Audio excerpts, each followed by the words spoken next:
Hey, thanks for making it to Veterans Info Tap. I'm glad you made it. Look, there's lots of changes happening at the VA.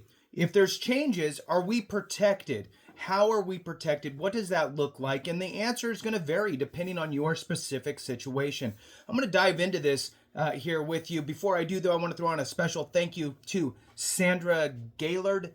Sandra, thank you so much for that special super chat, super comment thing. I really do appreciate it so very much. Thank you again, Sandra Gaylord. Thank you. All right, so jumping into this is a topic that many people, I think, might understand a little bit about, but not fully and not exactly how the rubber meets the road. In some cases, you can be protected. In other cases, you're not. So let's talk about that. Let's talk about the not protected first. Before I jump into it, hit the thumbs up, subscribe, share with a friend, all that good stuff. I really appreciate it. Every thumbs up, every minute watched, that's what helps to get this word out. Those are two important things. Hitting that thumbs up, letting the video run, that pushes this out to others. Many hands make light work, and I appreciate your support. If you want to support in other ways, consider being a member. I do my best to get back to you members in the comments. Thank you for all of your support. You can go to the homepage. You'll see highlighted members and a join button. All right, so how you are not protected in the event of, let's say, a rating schedule change. Remember, we have several rating schedule changes coming down the pipe. We have mental health, auditory, respiratory, and neurological rating schedule changes that are happening and moving down the track as we speak. You're either prepared or you're not. Now, let's talk about not being prepared and not protected. If you have any condition that's going to be impacted negatively from any of those rating schedule changes, and you have not filed for service connection for that, and you have not filed an intent to file, and you're just thinking to yourself, I am going to do it here soon, I'm going to start gathering, my evidence and that type of stuff. If the rating schedule goes into effect, you've now lost. The old stuff no longer applies. You only get to play ball on the new field, which is the new rating schedules. Now, how can you circumvent that? Well, if you have not filed anything and you are wondering what is going to happen as we move forward with these rating schedule changes, and you're trying to gather your stuff, highly suggest put in an intent to file, ITF, intent to file. You can do that through your local veteran service office. You can call the VA directly. You can file the form yourself. It's a very easy form. And by the way, it's so easy that you simply just put in mostly everything you know off the top of your head. Very easy form. And it's going to just ask you, is this for a compensation claim or is this for a pension claim? Most likely it's going to be for your compensation claim, my bad knee, my bad back, my migraine, whatever it is, right? And you're going to put all that stuff in there. You just check it. You don't need to even explain what you are filing for. You don't explain what conditions. You don't talk about any of that on the intent to file. It's simply just telling the VA, I'm planning to file a compensation claim in the next 12 months. So get that out. That form will buy you time, and in buying you time, it also preserves a date. That date is today. So that's a good thing because today's rating schedule changes have not went into effect, the ones that have been proposed. The proposed rating schedule changes are anticipated at this time. They've kicked the can down the road a couple times, but now we're looking at August of 2025. So you could file your intent to file, and as long as you file your claim within that intent to file period, you're good to go. Now, let's say that you've already filed a claim, but it just hasn't been decided yet. You filed it today.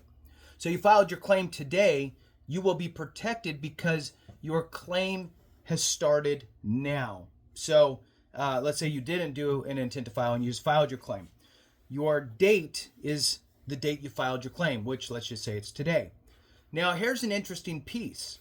If you go over the rating schedule change on the calendar, right? You filed it today, they're deciding your claim, rating schedule change takes place, and then 3 months later, they decide your claim. The beautiful part here is you get to essentially utilize both rating schedules. And the VA is supposed to weigh your evidence against both rating schedules in that example, and then give you the higher of the two ratings, which is great.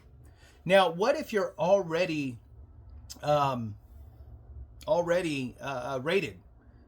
What happens when they make these changes? For example, you have sleep apnea out there that is currently 50% if you have a CPAP, for an example.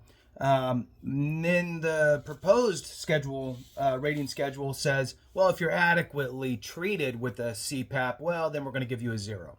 So not really that advantageous of a move. So I'm going to read to you some stuff here. And a piece of this is out of the news release from the VA, so just directly from the VA's mouth on a news release, what they say.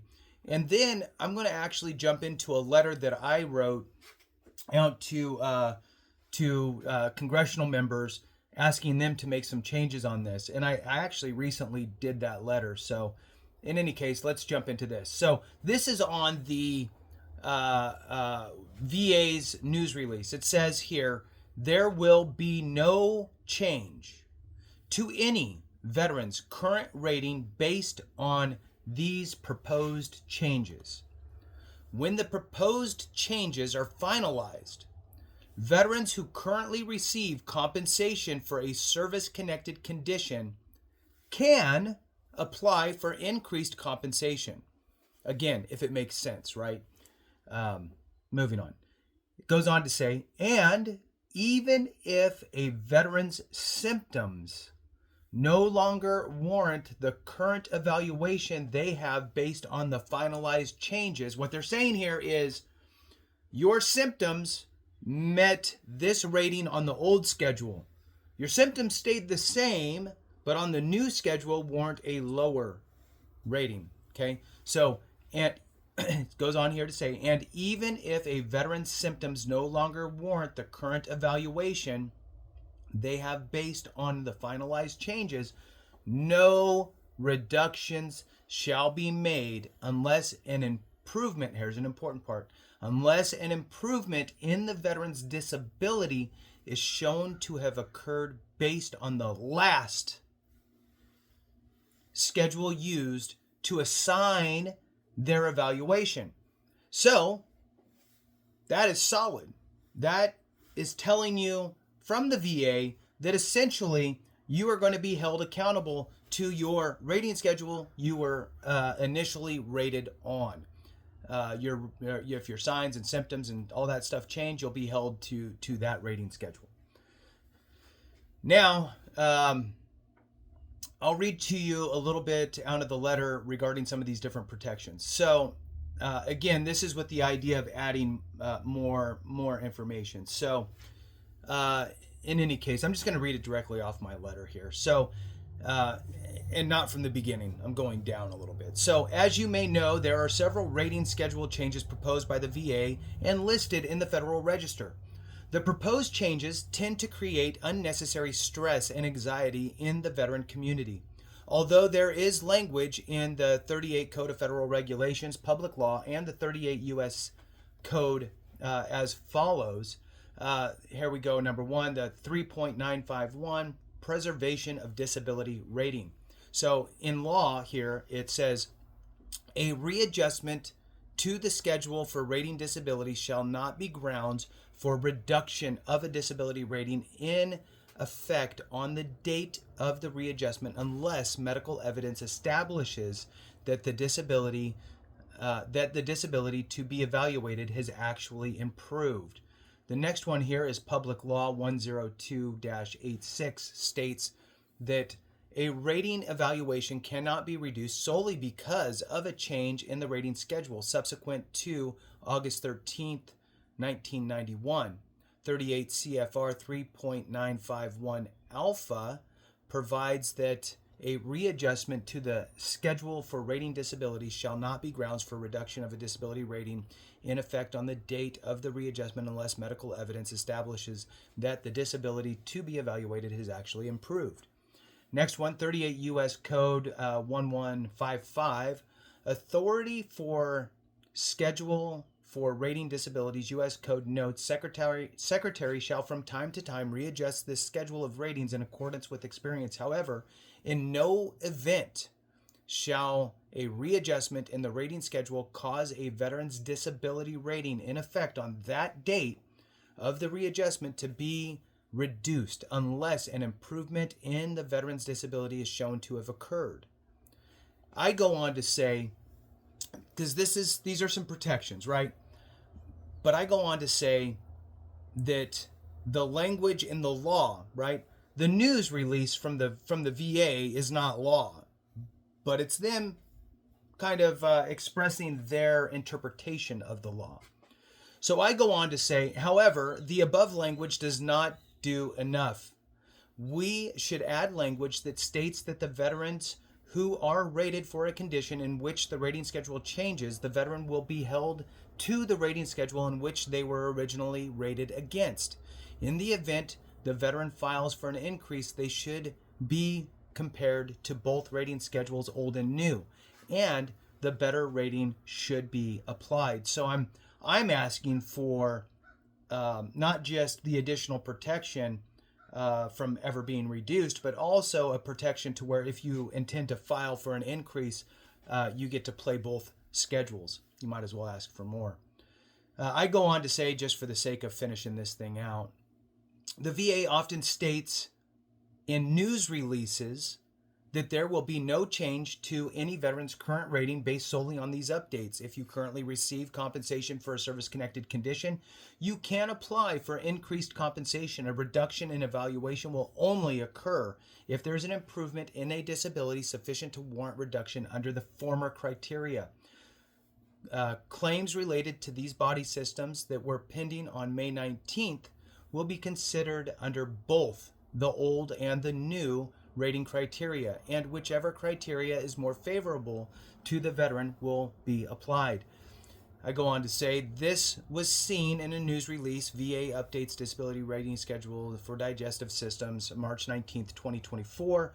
And I just put that in there so they understood, right? And then I just put in, I might as well just finish at this point. I believe that this is the intent as evidenced by the VA's news release, specifically speaking to this concern. We should add specific language to the 38 CFR, public law, and any other applicable areas to solidify the protection of earned benefits. This will send a solid support for veterans and benefits and can be a quick but powerful win.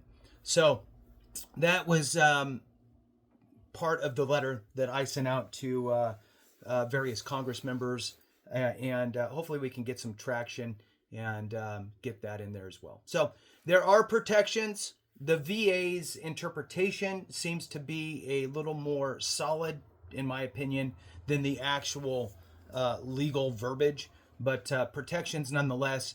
And I just wanted to share that with you here today. Thank you so much. Have a great one. And remember, if we don't take care of each other, something went wrong.